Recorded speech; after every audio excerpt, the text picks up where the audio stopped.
आकृति टेकरीवाल है और मैं नवी मुंबई में रहती हूँ। बाय क्वालिफिकेशन मैंने इंजीनियरिंग और एमबीए किया हुआ है। मूविंग फॉरवर्ड मैं पिछले 5 साल से न्यूट्रिशन और वेलनेस के फील्ड में काम कर रही हूँ और मैंने कुछ सर्टिफिकेशन कोर्सेज किए हैं एनएच इंस्टीट्यूट कैलिफोर्निया से। Nutrition and wellness, diet planning, weight loss, gut health, intermittent fasting, so on and so forth. तो इसी चीज को आगे बढ़ाते हुए आज का हमारा सेशन है गट हेल्थ पर। तो आप लोग सब जानते ही हैं कि गट हेल्थ क्या है। क्या है गट हेल्थ? हमारे आजकल बहुत कॉमन चीजें हैं। जब किसी से हेल्थ के बारे में बात करते हैं ना, तो ये सुनने में आता है कि डाइजेशन प्रॉब्लम्स बहुत कॉमन हो गए हैं, जैसे गैस, एसिडिटी, ब्लोटिंग। ऐसा लगता है आप लोगों को कि बहुत कॉमन चीजें हैं। इवन क्रेविंग्स या फिर कह लीजिए कि स्किन प्रॉब्लम्स भी कहीं ना कहीं गट हेल्थ से रिलेटेड ही है। तो आज हम उन्हीं सब चीजों के बारे में जानेंगे कि कैसे हम अपने गट हेल्थ को इम्प्रूव कर सकते हैं और उससे रिलेटेड अपनी बाकी की ओवरऑल हेल्थ पे काम कर सकते हैं। तो गट का मतलब क्या है? गट किसको बोलते हैं? गट हमारा डाइजेस्टिव सिस्टम है। डाइजेस्टिव सिस्टम के बारे में सब जानते हैं। डाइजेस्टिव सिस्टम मतलब हमारे माउथ से लेकर के सलाइवरी ग्लैंड्स, ईसोफेगस जो फूड पाइप जिसको हम बोलते हैं, stomach, small intestine, large intestine, ये सारा गट का पार्ट है। तो ये अगर हेल्दी है, हम इसी के बारे में जानेंगे ये फंक्शन कैसे करता है, इसको हम हेल्दी कैसे रख सकते हैं, क्या इंपॉर्टेंट इसके फैक्टर्स हैं और इससे हमें क्या बेनिफिट होते हैं। तो आज हम इसी को इस सेशन में कवर करेंगे। सबसे पहले गट में जो मेजर इंपॉर्टेंट पार्ट आता है वो है स्टमक। तो स्टमक क्या है, क्या काम है उसका, क्या फंक्शन है? स्टमक HCl मतलब एक एसिड है, उसको रिलीज करता है, कुछ एंजाइम्स रिलीज करता है जो कि हमारे फूड को ब्रेक डाउन करता है। तो ये हमारे स्टमक का फंक्शन है। नेक्स्ट आता है इसमें इंटेस्टाइन। इंटेस्टाइन जो है फूड अब्जॉर्प्शन का काम करता है। स्टमक में जब हमने कुछ भी खाना खाया, वो स्टमक पे गया और वो वहां पर एंजाइम्स के साथ मिक्स होता है।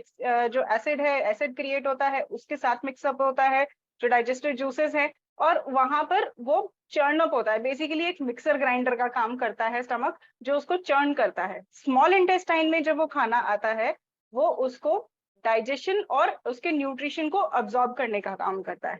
तो स्मॉल इंटेस्टाइन क्या करता है, उस पे कुछ एंजाइम्स को रिलीज करता है जो हमारे कार्बोहाइड्रेट्स, प्रोटीन्स, फैट्स, इन सब चीजों को डाइजेस्ट करता है और फिर उसको अब्सॉर्ब करता है, न्यूट्रिशन को अब्सॉर्ब करने में हेल्प करता है। लार्ज इंटेस्टाइन इसके बाद जो आता है, उसका फंक्शन है कि उसमें जो हमने खाना खाया उसमें कुछ वाटर कंटेंट था, उसको और इलेक्ट्रोलाइट्स थे, इन सबको अब्सॉर्ब करने का काम लार्ज इंटेस्टाइन करता है। और हमारे जो लार्ज इंटेस्टाइन है उसके अंदर बहुत सारे माइक्रोब्स होते हैं।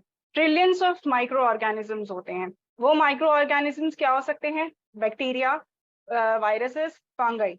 तो ये सारे मेजर पार्ट इसका बैक्टीरिया होता है। तो ट्रिलियंस ऑफ माइक्रोब्स जो है हमारे लार्ज इंटेस्टाइन में होते हैं और ये माइक्रोब्स हेल्प करते हैं हमारे कुछ वाइटामिन को सिंथेसाइज करने में, जैसे विटामिन के, B1, B2, B12।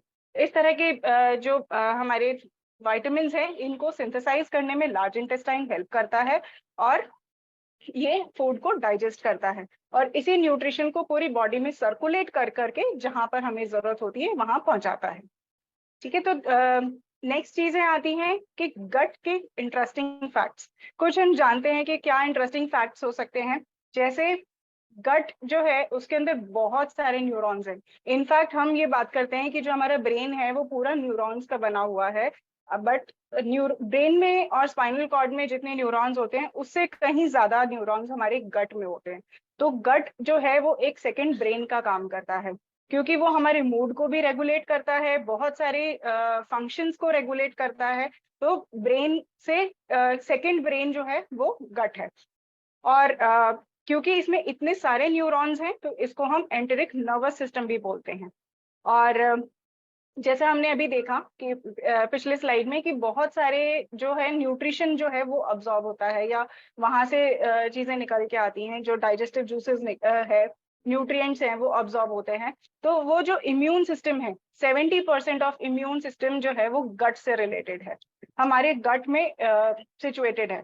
तो वहां पर अगर हमारा गट हेल्थ अच्छा नहीं होगा तो हमारी इम्यून सिस्टम अपने आप ही अच्छा नहीं होगा। अगर हम ये बात करते हैं कि हम बहुत रेगुलरली बीमार पड़ रहे हैं, तो वो उसका one of the reasons can be कि हमारा गट हेल्थ अच्छा नहीं है, हमारा डाइजेस्टिव सिस्टम अच्छा नहीं है। तो हमें थोड़ा सा उसके ऊपर फोकस करने की जरूरत है कि हम अगर अपनी गट को रीसेट करें तो हमारा इम्यून सिस्टम अपने आप अच्छा हो जाएगा।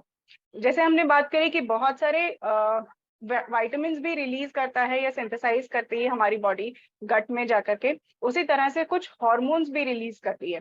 तो जो फील गुड हार्मोन होता है जिसको हम सेरोटोनिन के नाम से भी जानते हैं, 95% ऑफ दैट हार्मोन वो गट ही प्रोड्यूस करती है, हमारा ब्रेन प्रोड्यूस नहीं करता। तो अगर हमारी गट हेल्थ अच्छी है ना, तो वो हार्मोन अच्छा प्रोड्यूस होगा, अच्छी क्वांटिटी में प्रोड्यूस होगा, और हमारा मूड अच्छा होगा। ये चीज तो बहुत कॉमन है वैसे भी, है ना। कभी कभी होता है ना कि आज अगर हमारा डाइजेस्टिव सिस्टम प्रॉपर नहीं काम कर रहा है तो मूड अच्छा नहीं रहता है, चिड़चिड़ापन हो जाता है, इरिटेबिलिटी हो जाती है। तो उसका रीजन यही है क्योंकि जो सेरोटोनिन है, जो फील गुड हार्मोन है, वो गट प्रोड्यूस कर रही है। तो उसके लिए गट को हेल्दी होना बहुत जरूरी है। हमने अभी बात करी कि लार्ज इंटेस्टाइन में हमारे ट्रिलियंस ऑफ माइक्रोब्स अवेलेबल हैं।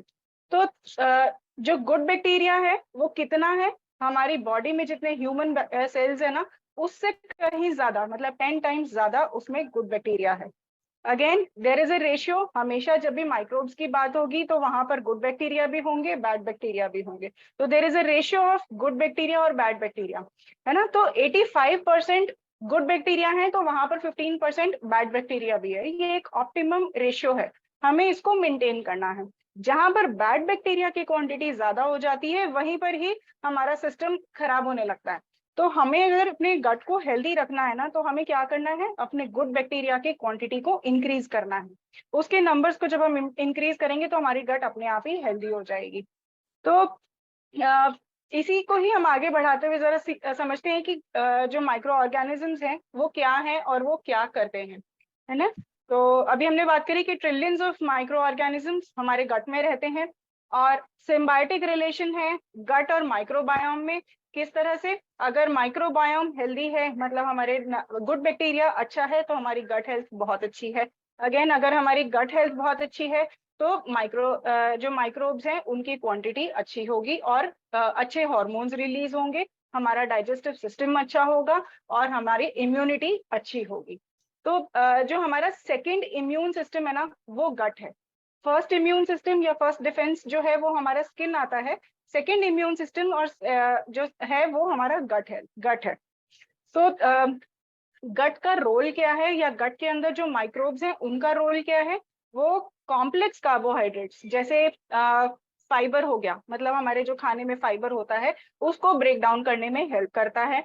कुछ वाइटामिन प्रोड्यूस करता है, विटामिन बी, विटामिन के, इन सबको प्रोड्यूस करता है, हमारे इम्यून सिस्टम को सपोर्ट करता है, और गट बैरियर फंक्शन को मेंटेन करता है। ठीक है। तो नेक्स्ट आता है हमारा फैक्टर्स अफेक्टिंग गट हेल्थ। आप लोगों से जानना चाहूंगी, आपको क्या लगता है क्या चीजें हैं जो हमारे गट हेल्थ को अफेक्ट करती हैं। आप लोग चैट बॉक्स में शेयर कर सकते हैं कि आप लोगों के अकॉर्डिंगली क्या चीजें, क्या खाना, किस तरह का खाना, किस तरह का लाइफस्टाइल हमारे गट को अफेक्ट करता है। सौरभ जी ने बताया कि फ्राइड फूड हमारे गट हेल्थ को अफेक्ट करता है, डेफिनेटली। मतलब हमारे बेसिकली जब हम फ्राइड फूड खा रहे हैं तो उसमें ऑयल कंटेंट, यस, पुलकित जी ने बताया कि हमें जंक फूड अफेक्ट करता है। अगेन ये सारा जो है हमारी डाइट में आ जा रहा है। तो जंक फूड और फ्राइड फूड जब हम इसकी बात कर रहे हैं, एग्जैक्टली मोनिका जी ने बताया कि oily food and tension, sugar affect करता है, वेरी गुड। तो ये सारी चीजें जो है ना कैसे अफेक्ट कर रही हैं हमें, जब हम जंक फूड की बात कर रहे हैं, आप नोटिस कीजिए उस जंक फूड में क्या मिलता है हमें, क्या न्यूट्रिशन मिलता है, नहीं, है ना, प्रॉपर न्यूट्रिशन नहीं मिलता है। फाइबर मिलता है, नहीं। जैसे अभी आपने लिखा मैदा, तो मैदा अगर हम खा रहे हैं तो उसमें फाइबर है, बिल्कुल भी नहीं है। तो वो सिर्फ स्टार्च दे रहा है हमें। तो ये सारी चीजें हमारे गट को अफेक्ट करती हैं क्योंकि उसको एक फाइबर चाहिए, न्यूट्रिशन रिच फूड चाहिए। जब हम ऑयल की बात करें तो हम जिस तरह का ऑयली फूड खा रहे हैं, अगर हम मान लीजिए बाहर का खाना खा रहे हैं, तो वहां पर हमें नहीं पता कि किस तरह का ऑयल यूज हुआ है, कितनी बार फ्राई हुआ है, कितनी बार रीहीट हुआ है उस ऑयल को, तो उसमें सैचुरेटेड फैट्स और ट्रांस फैट का कंटेंट बढ़ जाता है, और वो अगेन हमारी गट को अफेक्ट करता है। इनफैक्ट वो हमारी ओवरऑल हेल्थ को अफेक्ट करता है। जब हमारी गट में जो हम खाना एक्सपेक्ट कर रहे हैं वो नहीं जा रहा है, या जो प्रॉपर न्यूट्रिशन नहीं जा रहा है, तो क्या होगा, जो न्यूट्रिशन हमें चाहिए वो अब्सॉर्ब नहीं होगा, और फिर क्या होगा कि हमारी बॉडी जो है उस फैट को सिंथेसाइज नहीं कर पाएगी, या प्रॉपरली उसको डाइजेस्ट नहीं कर पाएगी, जहां उसको चाहिए वहां अप्लाई नहीं कर पाएगी, और उसकी वजह से आप देखिए हमारे बेली फैट, मतलब बेली के अराउंड फैट डिपॉजिट हो जाता है, क्योंकि वहां पर कुछ टिश्यूज ऐसे होते हैं जो फैट को डिपॉजिट करने का काम करते हैं। अगर हमने प्रॉपरली उस फूड को डाइजेस्ट नहीं किया तो वो उसको फैट डिपोजिशन में की तरफ ले जाता है। तो अब हम बात करेंगे कि किस तरह के फैक्टर्स हमें हमारे गट को अफेक्ट करते हैं। तो डाइट में lack of prebiotics, fibre, probiotics, ये सारी चीजें। प्रीबायोटिक्स क्या होता है, जो फाइबर, मतलब जिसके ऊपर हमारे बैक्टीरिया, जो बैक्टीरिया का खाना है, हमारी बॉडी में हमने बात करी कि बहुत सारे माइक्रो ऑर्गेनिजम्स हैं, लेकिन उस माइक्रो ऑर्गेनिज्म को खाने के लिए कुछ चाहिए, तो वो प्रीबायोटिक्स है। और तो प्रीबायोटिक्स का कंटेंट हमारे खाने में अच्छा होना चाहिए, तभी हमारे माइक्रो ऑर्गेनिजम्स उसके ऊपर काम कर पाएंगे या उसको खा पाएंगे, और वहां पर अच्छे हेल्दी माइक्रो ऑर्गेनिजम्स रहेंगे। अगेन हमने बात करी कि फाइबर, फाइबर कहाँ जरूरी है, जब हम लार्ज इंटेस्टाइन में हमारा फूड जाता है तो वो पानी जितना है उसको अब्सॉर्ब करता है, उस हमारे जो हमने खाना खाया उसको सॉलिडिफाई करता है ना, और स्टूल में कन्वर्ट करके बाहर भेजता है। तो यहाँ पर हमें जो फाइबर कंटेंट हमारे खाने में बहुत अच्छा होना चाहिए। Then comes probiotics. प्रोबायोटिक्स क्या है, जो हमारा माइक्रोबायोम है वही प्रोबायोटिक्स है। मतलब हमारे जो भी हम खाना खा रहे हैं उसके अंदर अच्छा माइक्रो ऑर्गेनिज्म होना चाहिए, अच्छा बैक्टीरिया, गुड बैक्टीरिया होने चाहिए। कहाँ से मिल सकता है हमें, वो हम आगे कवर करेंगे, कि जैसे कर्ड हो गया, इस तरह की जब हम चीजें खाते हैं तो उसमें प्रोबायोटिक्स बहुत अच्छा मिल जाता है। कभी कभी हम मेडिकेशन जब लेते हैं, जैसे एंटीबायोटिक्स, कोई भी तरह की जब हमें बीमारी आती है या कोई भी हेल्थ चैलेंज आता है, जब हम डॉक्टर के पास जाते हैं तो हमें कुछ एंटीबायोटिक्स सजेस्ट किए जाते हैं। जब हम एंटीबायोटिक्स ले रहे हैं, एंटीबायोटिक का काम क्या है, बैक्टीरिया को किल करना। अब वो ये चीज को डिफ्रेंशिएट नहीं कर पाता कि वो बैड बैक्टीरिया को किल कर रहा है या गुड बैक्टीरिया को किल कर रहा है। तो जब वो जो जो उसका टारगेट बैक्टीरिया होता है उसको तो किल करता ही है, बट उसके साथ साथ हमारे जो गुड बैक्टीरिया होते हैं वो भी अफेक्ट होते हैं। आपने अगर नोटिस किया हो, आप किसी भी तरह के जब एंटीबायोटिक्स लेते हैं, स्पेशली अगर वो थोड़े से स्ट्रांग हो, तो उसके साथ हमेशा डॉक्टर्स हमें एंटासिड जरूर देते हैं, है ना, पैंडी या इस तरह के हमें एंटासिड्स देते हैं, ताकि वो जो बैक्टीरिया है, गुड बैक्टीरिया, उन वो मेंटेन रहे, उसके ऊपर ज्यादा इफेक्ट ना आए, है ना। फिर भी लेकिन अगर आप देखें, अगर आप उसको प्रॉपर नहीं ले रहे हैं तो एंटीबायोटिक्स का इफेक्ट हमारे डाइजेशन सिस्टम पे दिखता है। तो नेक्स्ट आता है, अभी मोनिका जी ने मेंशन किया था, टेंशन, है ना। क्या है टेंशन, स्ट्रेस। और स्ट्रेस और लाइफस्टाइल भी हमारे गट हेल्थ पे कैसे अफेक्ट करता है उसको देखते हैं। अल्कोहल कंजम्पशन, जो लोग अल्कोहल कंज्यूम करते हैं या स्मोकिंग करते हैं, वो अगेन हमारे गट के लिए अच्छा नहीं है। उससे जो वो केमिकल्स जो हैं वो हमारे बैक्टीरिया को किल करते हैं, और वहां पर अगेन हमारी गट हेल्थ अच्छी नहीं रहती है। तो सबसे पहले जब हमें, मतलब बहुत मेजर फैक्टर है ये, कि जब हम अपनी गट की बात कर रहे हैं या गट हेल्थ की बात कर रहे हैं, तो वहां पर हमारे अल्कोहल और कंजम्पशन और स्मोकिंग बिल्कुल खत्म हो जाना चाहिए, इसको बिल्कुल ही बंद कर देना है, तब हमारी गट हेल्थ बहुत अच्छी रहेगी। नेक्स्ट आता है स्ट्रेस। स्ट्रेस मतलब आ, बहुत ज्यादा स्ट्रेस अगर हम ले रहे हैं किसी भी चीज से, वो स्ट्रेस आपके काम का भी हो सकता है, वो स्ट्रेस आपके डे टू डे लाइफ में भी हो सकता है, किसी भी चीज का हो सकता है ना। तो जब हम स्ट्रेस लेते हैं अगेन, वो हमारे बैक्टीरिया की ग्रोथ को कम करता है, साथ ही साथ कुछ हॉर्मोन्स रिलीज करता है जो अगेन हमारी गट हेल्थ को अफेक्ट करता है। ठीक है, अभी हमने बात करी fast food and junk food, उसमें न्यूट्रिशन नहीं होता है, वो कैलोरी डेंस तो होते हैं बट न्यूट्रिएंट रिच नहीं होते हैं, तो वहां से भी हमारी गट हेल्थ अफेक्ट होती है।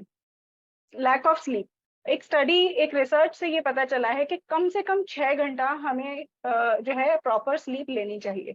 अगर इससे कम है तो हमारे मतलब 1 आवर भी अगर हम उससे कम स्लीप ले रहे हैं तो वहां पर हमारे बैक्टीरिया अराउंड 15% ऑफ बैक्टीरिया जो है ना वो खत्म हो जाते हैं। तो आप सोच सकते हैं कई बार होता है, आजकल कहीं ना कहीं ट्रेंड में भी है, हम बिंज वॉचिंग पे आ जाते हैं रात को, जब टीवी चलाते हैं या नेटफ्लिक्स प्राइम वीडियोस और ये सब जब देखने बैठते हैं तो हमें पता ही नहीं चलता है टाइम का, और हम 1-1, 2-2 बजे तक जो है अपने वीडियोस और ये सब देख रहे होते हैं। तो जब हम बिंज वॉचिंग कर रहे हैं या रात को लेट नाइट तक जग रहे हैं तो वो अगेन हमारी स्लीप टाइमिंग कम हो जाती है और हमारे गट हेल्थ को अफेक्ट करता है। जब आप मॉर्निंग में उठते हैं तो आप फ्रेश नहीं उठते हैं। अगेन कुछ लोगों का कहना है कि अगर मैं रात को 2 बजे सोया, मेरे को 6 घंटे की नींद पूरी चाहिए, तो मैं लेट मॉर्निंग में उठ जाऊंगा। इसके लिए भी एक चीज है कि जो हमारी बॉडी है वो रिपेयर वर्क करती है जब हम सोते हैं। तो रिपेयर सबसे ज्यादा किस टाइम पे होता है? रात को 10 बजे से लेके रात को 2 बजे तक। तो अगर वो टाइम आप अपना प्रॉपर स्लीप में निकाल रहे हैं ना, तो आपकी बॉडी सबसे ज्यादा रिपेयर करती है उस टाइम पे। तो अगर हमने वो टाइम खाली टीवी देखने में या कुछ भी और करने में निकाल दिया, लेट सो रहे हैं, तो वो हमारा जो रिपेयर वर्क था बॉडी का वो प्रॉपर नहीं हो पाएगा, और वहां पर ही वो अफेक्ट करेगा अगेन हमारी गट हेल्थ को और ओवरऑल इम्यूनिटी को भी। नेक्स्ट फैक्टर आता है लो वाटर इनटेक। बहुत लोग बोलते हैं मैं पानी पीना ही भूल जाती हूँ या भूल जाता हूँ, है ना? तो या मुझे टाइम ही नहीं मिला, या मेरे को ध्यान ही नहीं रहता है, या मुझे इतनी प्यास ही नहीं लगती है। लेकिन हमारा पानी का इनटेक बहुत जरूरी है, अपने आप को हाइड्रेटेड रखना बहुत जरूरी है। जैसे खास तौर से अभी समर्स हैं, तो समर्स में कम से कम भी 3 से 4 लीटर पानी हमें डेली पीना है। आप उसके लिए अलार्म सेट कर सकते हो, इस तरह की कुछ चीजें कर सकते हो, जैसे अपने लिए बॉटल्स भर के रख लिए, मॉर्निंग में ही भर के रख लिया कि मेरी 3 ये बॉटल्स हैं, मुझे ये रात तक में फिनिश करनी है। तो इस तरह से हम अपने लिए कुछ चीजें कर सकते हैं जिससे हम वाटर इनटेक को प्रॉपर रख सकें। ठीक है। नेक्स्ट आता है सेडेंट्री लाइफ, मतलब एक्टिव नहीं है हमारी लाइफ, हम वर्कआउट नहीं कर रहे हैं, किसी तरह के कोई एक्सरसाइजेस नहीं कर रहे हैं। बहुत सिंपल सा वर्कआउट है, आप वॉक पे जाइए। वॉक पे अगर रेगुलर नहीं जा पा रहे हैं, बहुत छोटी सी चीजें, आपको कुछ भी लेना है, आप 10 मिनट वॉक अपने घर से बाहर निकल के जाइए, 10 मिनट वापस आइए। स्टार्ट विद दिस 20 मिनट्स, धीरे धीरे करके इसको 5-5 मिनट करके भी इंक्रीज करेंगे तो वो आपके हैबिट में आ जाएगा। इसी हैबिट को इनकलकेट करने के लिए हमने अभी पीछे एक हमारा स्टेप चैलेंज भी रखा था, जो कि बहुत सक्सेसफुली हम इसको कंडक्ट किया था।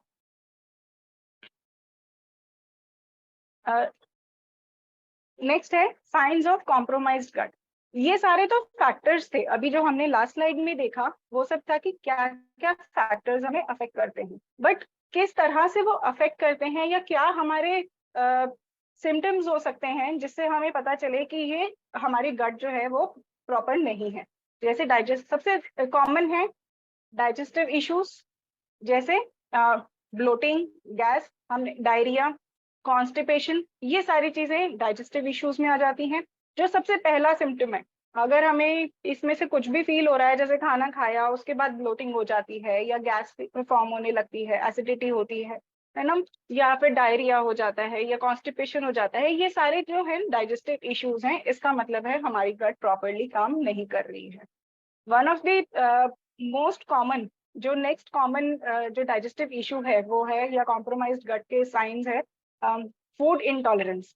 आजकल बहुत कॉमन हो गया है, आप देखिए लोगों को किसे सुनने में आता है कि व्हीट एलर्जी है या फिर लैक्टोज इंटॉलरेंस है, ये बहुत कॉमन हो गया है। तो इन चीजों को भी हमने थोड़ा सा ध्यान रखना है कि ये भी हमारे साइंस ऑफ कॉम्प्रोमाइज्ड गट में आ जाता है, मतलब हमारा गट सिस्टम प्रॉपरली काम नहीं कर पा रहा है।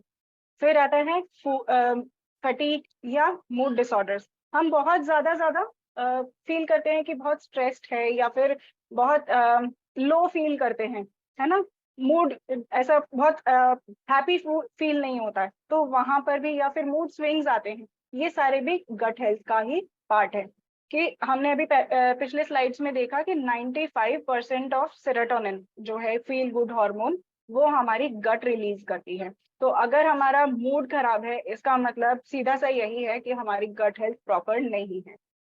स्किन प्रॉब्लम्स, जैसे एक्ने, बहुत एक्सेसिव ऑयली स्किन, ये सब भी गट हेल्थ का ही पार्ट है। अगर हमारा स्किन पे बहुत ज्यादा प्रॉब्लम्स है तो आपको अपने गट को रीसेट करने की जरूरत है, वहां पर अपनी गट हेल्थ पे कॉन्सेंट्रेट कीजिए। स्किन प्रॉब्लम्स अपने आप धीरे धीरे ठीक हो जाएंगे। There may be other reasons also for skin problems, but gut health is one of the major reasons. Then low immunity, मतलब आप बहुत फ्रीक्वेंटली बीमार पड़ रहे हैं। जैसे सीजन चेंजेस आए और हम जल्दी जल्दी बीमार पड़ जाते हैं, या जरा सा कुछ ठंडा खा पी लिया तो वहां पर कफ एंड कोल्ड पकड़ लेता है, या ज्यादा देर एसी में बैठ गए तब भी कफ एंड कोल्ड हो जाता है। तो इस तरह की अगर लो इम्यूनिटी है ना, तो इसका मतलब भी हमें अपने गट को रीसेट करने की जरूरत है। किस तरह के डिजीजेस जो है वो निकल के आते हैं इससे? Inflammatory bowel disease, irritable bowel syndrome, obesity and metabolic disorders, है ना, मेंटल हेल्थ कंडीशंस, ये सारे जो हैं कहीं ना कहीं गट से रिलेटेड है हमारे। तो इन सब में क्या डिफरेंस है? थोड़ा थोड़ा स्लाइट डिफरेंस है। जैसे अगेन इन सब के भी हमारे जो कॉमन जो सिम्टम्स हैं वो यही है कि डाइजेस्टिव इश्यूज आते हैं। ओबेसिटी एंड मेटाबॉलिक डिसऑर्डर्स की बात करें, अगर हमारा मेटाबॉलिज्म रेट अच्छा नहीं होगा, मतलब फूड अच्छे से डाइजेस्ट नहीं हो रहा है, मेटाबॉलिक रेट अच्छा नहीं है, तो वो कहीं ना कहीं हमारा जो फूड है वो फैट में कन्वर्ट होकर के ओबेसिटी में कन्वर्ट होगा। और मेंटल हेल्थ कंडीशंस, जैसे अभी हमने बात करी गुड हार्मोन्स की, तो गुड हार्मोन्स रिलीज होते हैं हमारी गट से और वो हमारे मेंटल हेल्थ पे भी को भी अफेक्ट करते हैं। इन सब चीजों के लिए हमें अपनी गट को मेंटेन करने की जरूरत है। तो हम कैसे कर सकते हैं? आप लोग कुछ सजेशंस देने अगर देना चाहते हैं तो जरूर दीजिए। चैट चैट बॉक्स में आप लिख सकते हैं और अनम्यूट करके भी बता सकते हैं कि किस तरह के आप समझते हैं कि हमें अपनी गट को मेंटेन करना चाहिए। जैसे अभी आपने बताया पिछले उस पे कि sugar, oily food, junk food, ये खाने से हमारी गट अफेक्ट होती है। जब हमें ये पता है कि ये सब खाने से हमारी गट अफेक्ट हो रही है, तो हमें इन्हीं सब चीजों को अवॉइड करना है ना? कैसे? जैसे हमें लिमिट अपने प्रोसेस्ड फूड को कम से कम खाना है। Anything that comes in a rapper और पैकेज्ड, वो प्रोसेस्ड फूड का पार्ट है, तो उसको हमें कम खाना है, अवॉइड करना है। एडेड शुगर्स को अवॉइड करना है। कभी कभी हमें लगता है शुगर हमें एनर्जी देता है तो जरूरी है, लेकिन शुगर एनर्जी के साथ साथ हमारे बैक्टीरिया को, बैड बैक्टीरिया का खाना है तो वो बैड बैक्टीरिया की ग्रोथ को प्रमोट करता है और हमारी गट अफेक्ट हो जाती है ना? आर्टिफिशियल स्वीटनर्स भी कहीं ना कहीं हमारे गट को अफेक्ट करते हैं, क्योंकि वो भी केमिकल बेस्ड हैं। तो वो जितना ज्यादा आप केमिकल बेस्ड चीजें खाएंगे तो वो हमारी गट पे अफेक्ट करेगा। हाइड्रेशन बहुत जरूरी है, किसी भी फॉर्म में आप ले सकते हैं। पानी तो सबसे बेस्ट है ही, जो हमारा फर्स्ट हाइड्रेशन के लिए है ना? इसके अलावा एप्पल साइडर विनेगर, उसके अंदर वो भी एक तरह का प्रोबायोटिक है, उसमें गुड बैक्टीरिया होता है तो वो उसको उसको प्रमोट करता है, बहुत अच्छा है। Then matcha tea, moringa tea, vegetable juices. यहाँ पर मैं फ्रूट जूसेस को थोड़ा सा अवॉइड करने के लिए बोलूंगी। यहाँ पर फ्रूट जूसेस की बजाय वेजिटेबल जूसेस अगर आप लेते हैं वो ज्यादा बेनिफिशियल है ना? बहुत लोग जूसेस के नाम पर कहते हैं कि हम फ्रूट जूसेस ले लेते हैं, बट जब आप फ्रूट जूसेस लेते हो तो वहां पर शुगर कंटेंट उसका बढ़ जाता है। इवन इफ आप एक्स्ट्रा शुगर ऐड नहीं कर रहे, तब भी उसका शुगर कंटेंट बढ़ जाता है, फाइबर कम हो जाता है। इसलिए यहाँ पर वेजिटेबल जूसेस ज्यादा रेकमेंडेड है ना? और ग्रीन टी, अपने स्ट्रेस को हमें मैनेज करना है। आप मेडिटेशन कर सकते हैं, म्यूजिक सुन सकते हैं, आपको जो पसंद है, आप जो भी हॉबी आप परस्यू करना चाहते हैं आप वो कीजिए। इन सब से हमारा स्ट्रेस रिलीज होता है। और अपने आप को एक फिजिकल एक्टिविटी में एंगेज कीजिए, किसी भी फॉर्म में। आप वॉक कीजिए, रन कीजिए, डांस कीजिए, कोई जिम ज्वाइन कीजिए, योगा कीजिए, लेकिन कहीं ना कुछ फॉर्म में हमें अपनी फिजिकल एक्टिविटी में इन्वॉल्व होने की जरूरत है। जब हम एक्सरसाइज करते हैं तो भी हमारे कुछ गुड हार्मोन्स रिलीज होते हैं और हमारी मेंटल हेल्थ को अच्छा रखते हैं। अपने और हमें रेस्ट या स्लीप अराउंड 7 to 9 आवर्स की साउंड स्लीप वो बहुत जरूरी है। बैलेंस डाइट में हमें देखना है हमारा जो आइडियल प्लेट है वो होनी चाहिए कि आप 50% फ्रूट्स एंड वेजिटेबल्स खा रहे हैं, 25% आपकी प्लेट में प्रोटीन्स होने चाहिए, 25% कार्ब्स होने चाहिए। ठीक है? तो यहाँ पर हमारा फाइबर कंटेंट खाने में बहुत अच्छा होना चाहिए। जैसे चोकर वाला आटा हो गया या होल ग्रेन्स जो है वो हम ज्यादा से ज्यादा खाएं। प्रोबायोटिक्स उसमें ज्यादा होना चाहिए, जैसे कर्ड हो गया, है ना। इस तरह की चीजें जब हम ज्यादा खाएंगे तो हमारी गट अच्छी मेंटेन रहेगी। इसके अलावा जब हमने बात करी खाने की, तो प्रीबायोटिक्स जो कि फाइबर कंटेंट है, बैक्टीरिया है उसका खाना है, तो प्रीबायोटिक्स अच्छा होना चाहिए। प्रोटीन्स की हमने बात करी कि 25% ऑफ हमारी जो प्लेट है उसमें प्रोटीन्स होना चाहिए, and that should be good quality protein. ज्यादा से ज्यादा प्लांट बेस्ड प्रोटीन खाने की कोशिश कीजिए, जैसे दालें हो गई, बीन्स हो गए, लेग्यूम्स हो गए, है ना। इस तरह का जब आप प्लांट बेस्ड प्रोटीन लेते हैं तो वो हमारी बॉडी ज्यादा अच्छे से डाइजेस्ट करती है। रादर जब आप एनिमल प्रोटीन लेते हैं, एनिमल प्रोटीन भी अच्छा है, मैं ये नहीं बोल रही हूँ, बट उसमें फाइबर कंटेंट नहीं होता। दूसरा, उसके अंदर फैट कंटेंट भी होता है, तो वो हमें अच्छे से अब्जॉर्ब करने में हेल्प नहीं करता। रादर उसके साथ हमारा फैट कंटेंट बढ़ जाता है और फाइबर लो हो जाता है, तो वो हमें अगेन डाइजेशन में इश्यूज दे सकता है। इसीलिए जब प्रोटीन्स खाएं तो plant based good quality proteins को इनटेक करें। जब हमने फ्रूट्स और vegetables, 50% of fruits and vegetables की बात करी, तो वहां से हमें विटामिन और मिनरल्स मिल रहे हैं, तो अच्छी क्वांटिटी में हमारे विटामिन और मिनरल्स होने चाहिए। कार्ब्स की बात करें तो कार्ब्स भी अगेन फाइबर रिच होना चाहिए, है ना। Good quality fibre rich carbs होने चाहिए। रिफाइंड फ्लावर्स नहीं खाने हैं, जैसे मैदा, कॉर्नफ्लावर, इस तरह की चीजें हमें अवॉइड करनी है। फैट्स में गुड फैट्स जैसे ऑलिव ऑयल्स और इस तरह के ऑयल्स जो हैं वो इंक्लूड करने हैं, और वहां पर हमें उसकी क्वांटिटी को लिमिट करना है। जब हम दूसरा फैट भी ले रहे हैं जो कि हमें ऑयल्स, हमारे वेजिटेबल ऑयल्स वगैरह से मिल रहा है, उनको भी हमें लिमिट करना है, एक्सेसिव नहीं खाना है। अगर मैं बात करूं कि कितना हमें फैट कंज्यूम करना चाहिए एक दिन में, तो अराउंड 5 ml फैट पर person per day.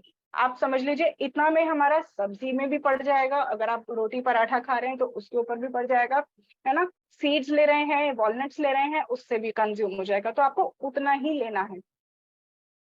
And again, stop और रिड्यूस अल्कोहल एंड स्मोकिंग। तो वो तो हमारे शरीर पे सिर्फ गट के लिए ही नहीं, बाकी सभी ऑर्गन्स पे अफेक्ट करता है, तो वो तो बिल्कुल ही पूरी तरह से अवॉइड करना है ना। नेक्स्ट आता है न्यूट्रिशन। अभी हमने न्यूट्रिशन की बात करी कि हमें क्या क्या चीजें लेनी है, जैसे food and junk food like pizza, burger बहुत कॉमन है, वो नहीं लेना है। रिफाइंड ऑयल्स लाइक सनफ्लावर, सोया, कैनोला, इनको आप अवॉइड कीजिए, क्योंकि इनके अंदर सैचुरेटेड फैट का कंटेंट ज्यादा होता है। और अगेन, रीफ्राइंग को भी अवॉइड करना है। अगर आप बाहर का स्पेशली अवॉइड कीजिए, क्योंकि वहां का हमें पता नहीं होता कि कितनी बार उसको रीफ्राई किया है। अगेन, अगर आप घर में फ्राइड फूड ले रहे हैं तो वहां पर एक ही बार उसको फ्राई करके उस ऑयल को आप अलग कर दीजिए, उसको रीफ्राइंग में मत यूज कीजिए। बेक प्रोडक्ट्स भी हमें अवॉइड करने चाहिए, ब्रेड्स, मफिन्स, डोनट्स, पेस्ट्रीज, क्योंकि इनके अंदर मैदा होता है और जो फैट कंटेंट भी ज्यादा होता है, और जब बेक करते हैं हाई टेम्परेचर्स पे तो वो अगेन सैचुरेटेड फैट में कन्वर्ट हो जाता है। प्रोसेस्ड मीट नहीं खाना है हमें, उसको बॉइल्ड फॉर्म में आप फिर भी ले सकते हैं, है ना। और एक्स्ट्रा ऑयल नहीं डालना है उसको कुक करने के लिए। कमर्शियल सॉसेस, जैसे मार्केट में आजकल बहुत सारे सॉसेस अवेलेबल हैं, केचअप्स हो गए, है ना। तो आप देखिए उसके पीछे जो लेबल्स हैं उसमें जरूर लिखा होता है added sugar, glucose syrup, high fructose corn syrup, ये सारे जो है ना ये शुगर के फॉर्म्स हैं, हिडन शुगर है। तो ये सारी चीजों में शुगर का कंटेंट बहुत ज्यादा है, उसके अलावा प्रेजर्वेटिव्स का कंटेंट भी बहुत ज्यादा है, तो इनको भी हमें कंज्यूम नहीं करना है, अवॉइड करना है। जितना और अगर आप अवॉइड नहीं कर सकते तो जितना मिनिमम से मिनिमम उसको कंज्यूम करिए, बहुत ज्यादा हमें कंज्यूम नहीं करना है। Alcohol and packaged fruit juices, fruit juices fresh तक ठीक है, लेकिन अगर आप पैकेज्ड फ्रूट जूस लेकर आ रहे हैं, आप उसके पीछे लेबल्स में जरूर चेक कीजिए, उसमें कुछ ना कुछ प्रेजर्वेटिव्स भी डले होते हैं, और उसके साथ उसमें शुगर कंटेंट भी काफी ज्यादा होता है, तो हमें पैकेज्ड फ्रूट जूसेस नहीं कंज्यूम करने। प्रोबायोटिक्स में क्या क्या चीजें कवर होती हैं, बटर मिल्क, लस्सी, छाछ, है ना। लस्सी ले रहे हैं तो विदाउट शुगर होना चाहिए, बटर मिल्क भी सॉल्टेड आप ले सकते हैं, try not to go for sweetened, ठीक है। योगर्ट, उसमें प्रोटीन्स तो होता ही है, उसके साथ कुछ विटामिन्स एंड मिनरल्स भी होते हैं। और योगर्ट तो फेमस है कि उसके अंदर गुड बैक्टीरिया होता है, तो वो हमारी एज अ प्रोबायोटिक काम करता है और हमारी गट हेल्थ को बहुत अच्छा रखता है। एंड सॉवरक्रॉट, किमची, कांजी, इस तरह के जो हमारे कुछ प्रोबायोटिक्स हैं जो कि आप घर में बना सकते हैं इजीली। ये फर्मेंटेड होते हैं, फर्मेंटेड वेजिटेबल्स होती हैं, तो वहां पर ये फर्मेंटेशन करने से उसके अंदर अच्छी बैक्टीरियल ग्रोथ हो जाती है। अगेन हमें इस चीज का ध्यान रखना है कि हम उसको मे बी रेफ्रिजरेट करके रखें, क्योंकि ओवर ग्रोथ ऑफ बैक्टीरिया भी नहीं होना चाहिए, फिर वो सड़ जाएगा। तो हमें उसको मेंटेन करने की जरूरत है। देन एप्पल साइडर विनेगर, उसके अंदर भी अच्छे प्रोबायोटिक्स होते हैं, अच्छे गुड बैक्टीरिया होते हैं। प्रीबायोटिक्स में क्या क्या चीजें आती हैं? Onions, garlics, legumes, peas, beans, oats and barley जो कि फाइबर रिच ग्रेन्स हैं, है ना, फ्लैक्स सीड्स या इस तरह के कोई भी सीड्स आप ले सकते हैं, पंपकिन सीड्स, सनफ्लावर सीड्स, ये सारे भी अच्छे गुड सोर्सेज ऑफ प्रीबायोटिक्स हैं। ब्रोकली, ये सारी जो वेजिटेबल्स और बीन्स हैं, इन सब में फाइबर कंटेंट भी अच्छा है, प्रोटीन कंटेंट भी अच्छा है, और उसके साथ साथ ये प्रीबायोटिक में कवर होते हैं। तो इनका अगर आप इनटेक करते हैं तो हमारे जो बैक्टीरियल ग्रोथ के लिए वो उनको खाना है, वो अच्छी हो जाती है गट में। फाइबर कितना लेना चाहिए? हम बोलते हैं फाइबर रिच फूड खाना है, लेकिन कितना फाइबर हमें लेना है? 25 gram fibre per day for women, 40 gram fibre per day for men. तो आप अपने खाने को एनालाइज कीजिए, क्या आप इतना फाइबर कंटेंट ले रहे हैं अपने खाने में, या क्या चीजें हैं जो फाइबर रिच खा रहे हैं? हम आटे वाला पैकेट वाला आटा लेकर आते हैं अगर मार्केट से, तो उसको वो बहुत ज्यादा फाइन पिसा हुआ होता है, तो उसमें भी फाइबर कंटेंट बहुत कम हो जाता है। तो हमें इन चीजों का ध्यान रखना चाहिए कि हमारा फाइबर कंटेंट बहुत अच्छा होना चाहिए। ये one of the foundation nutrient आजकल हो गया है, क्योंकि उसी के वो लैक ऑफ फाइबर की वजह से गट हेल्थ इश्यूज काफी ज्यादा हो रहे हैं। फाइबर दो तरह का होता है, एक तो सॉल्युबल फाइबर होता है, एक इनसॉल्युबल फाइबर होता है। सॉल्युबल फाइबर जो है वो डाइजेशन को स्लो डाउन करता है, मतलब हमने खाना खाया तो हमें बहुत ज्यादा देर तक सैटिस्फाइटी की फीलिंग देता है, बहुत ज्यादा देर तक फिलिंग लगता है कि हमारा पेट भरा हुआ है, तो हमें ज्यादा जल्दी जल्दी फ्रीक्वेंट खाना खाने की जरूरत नहीं पड़ती। और वो भी कहीं ना कहीं हमारे डाइजेशन सिस्टम को भी आराम देता है, साथ ही साथ ओबेसिटी को भी कंट्रोल करने में हेल्प करता है। तो वो वेट कंट्रोल, वेट मैनेजमेंट में भी हेल्प करता है। ठीक है, इसमें क्या चीजें कवर हो जाती हैं? ओट्स, सोया, पीज, इसबगोल, ये सारे जो है सॉल्युबल फाइबर में आ जाते हैं। इनसॉल्युबल फाइबर में क्या चीजें आती हैं? Whole grains, green beans, nuts. तो इनके जो छिलके होते हैं ये इनसॉल्युबल फाइबर होता है ना, इसीलिए बोला जाता है कि ये छिलकों के साथ जितना आप जैसे सब्जी भी अगर बना रहे हैं, जितना ज्यादा छिलके के साथ बनाने वाली अगर खाने लायक छिलका है तो हमें खाना चाहिए। फ्रूट्स में भी अगर छिलके हैं, उनको खाने जैसा है, तो वो छिलकों के साथ खाने वाले फ्रूट्स है तो उनको खाना चाहिए, सो दैट वो हमारे खाने को वॉल्यूम देता है। ठीक है, तो इनसॉल्युबल फाइबर का ये फंक्शन है। इसके अलावा अगर आप ये सारी चीजें कर रहे हैं या किसी कारण से नहीं भी कर पा रहे हैं, तो देर आर सम सप्लीमेंटेशंस जो आपको लगता है, मान लीजिए फाइबर की अभी हमने बात करी कि 25 grams for women, 40 grams for main. अगर आप अपने खाने से उसको पूरा नहीं कर पाते हैं, तो आपको उसको सप्लीमेंटेशन के थ्रू आप इसको पूरा कर सकते हैं। फाइबर रिच सप्लीमेंट्स आते हैं, पाउडर्स आते हैं जो कि आप पानी में उसको घोल करके ले सकते हैं, है ना। तो इस तरह के जब आप सप्लीमेंटेशन पे जाते हैं तो वो आपकी फाइबर के रिक्वायरमेंट को पूरा करेगा। प्रोबायोटिक्स के भी कुछ सप्लीमेंट्स आते हैं मार्केट में, तो आप वो भी ले सकते हैं जिससे आपका गुड बैक्टीरिया बहुत अच्छा रहे। ओमेगा 3, ओमेगा 3 जो है वो एक वंडर न्यूट्रिएंट है, वो आपके सर से लेके पैर तक हर चीज पे काम करता है।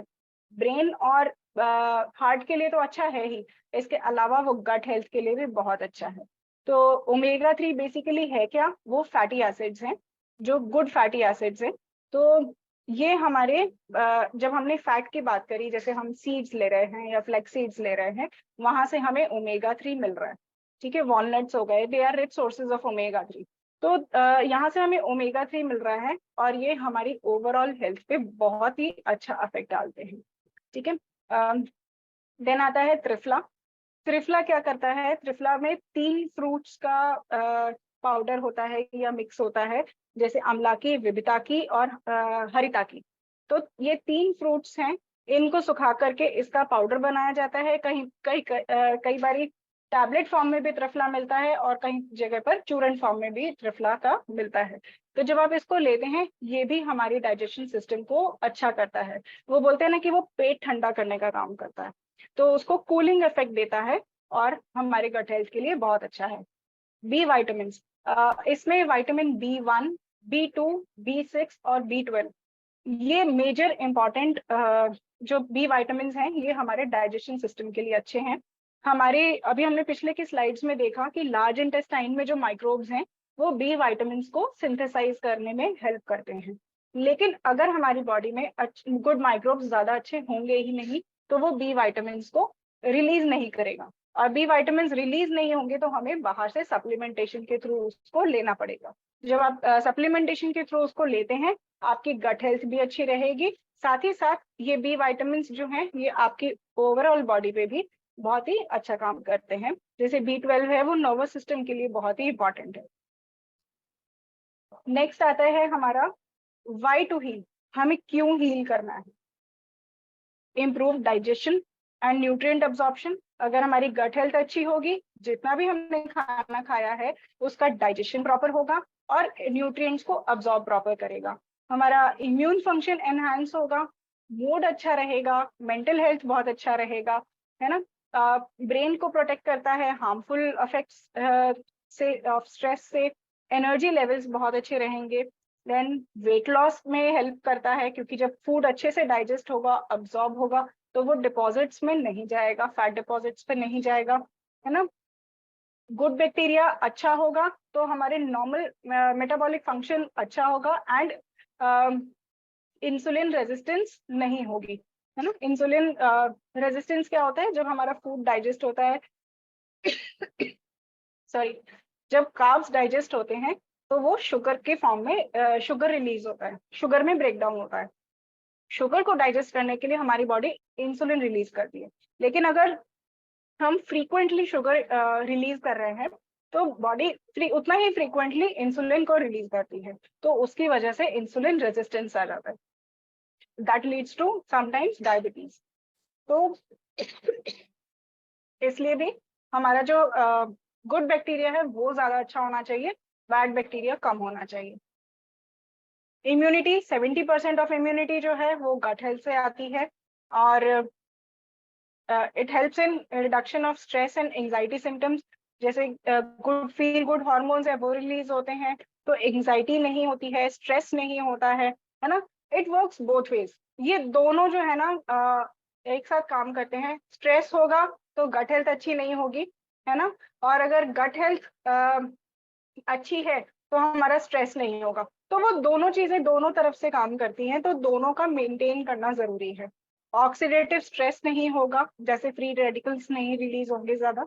एंड इन्फ्लेमेटरी रिस्पॉन्स, इन्फ्लेमेशन मतलब जैसे हमारी बॉडी में कहीं पर भी सूजन आ जाता है, तो वो चीज नहीं होती है। कई बार हमें रियलाइज नहीं होता है, लेकिन हमारी बॉडी में सूजन होती है, तो अगेन वो भी गट हेल्थ अगर हमारी अच्छी है तो इन्फ्लेमेटरी रिस्पॉन्स बहुत अच्छा होगा, सूजन नहीं आएगी।